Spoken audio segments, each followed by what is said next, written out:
Debt Management Explained. Written by Akdeniz. Narrated by David Willams. Preface. Do you worry a lot about being in debt without seeing a way out of it? Or are you running out of money and fear that you will bury yourself in debt?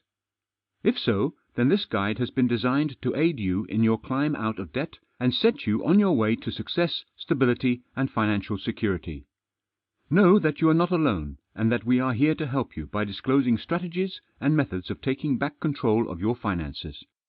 This book has been written for people like you and me, who know about living under a lot of stress and not sleeping at night thinking about what tomorrow might bring and whether we would ever be able to wake up one day and say, "I am a free man." Please allow me to tell you, dear listener, that there is always a way where there is a will to change and make things better. This book is here to show you various simple ways of getting back on track and liberate you so that you may be able to fulfill your dreams and accomplish your goals. The measures of managing your debt are far from easy, but doable. Chances are that as you are listening to this book, you are already struggling with debt and are thinking of the fastest way possible to get rid of it.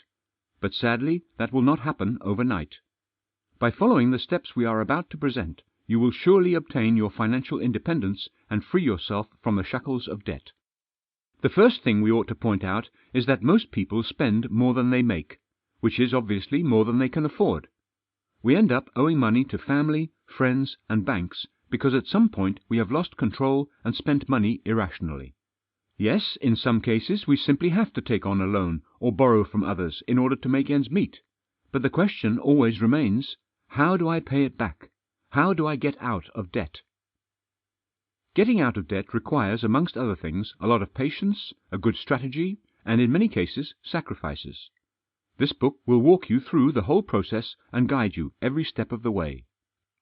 You may feel discouraged and hopeless at first, but if you heed our advice and take your time to follow the strategies we have revised and summed up for you in this guide, your debt problem will surely go away and never haunt you again. Just imagine how nice it will be to have your financial worries gone and to be finally able to save up some money and make plans for your future.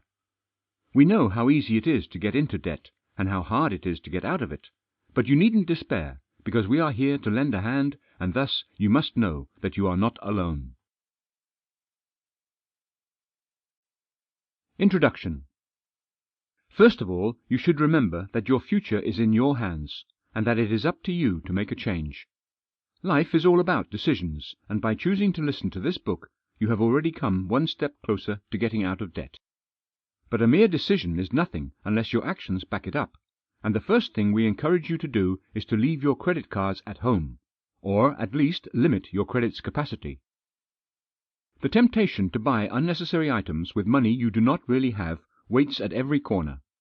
No matter how much will you have, you will eventually give in to that temptation.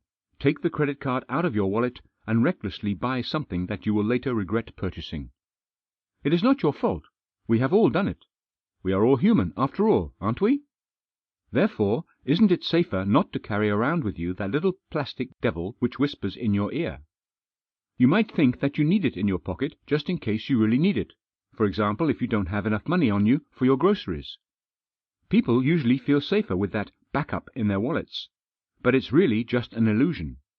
You don't actually have that money. Indulging in this behavior will only further increase your debt, making it harder for you to pay off what you owe. By leaving your house without credit cards, you will simply have to manage your actual amount of cash so that you may be able to purchase only the items you really need. How many times did you go out to buy a bottle of milk and came back home with your bags full of many other random items? I think we both know the answer to that question. Because your debt did not just suddenly appear overnight.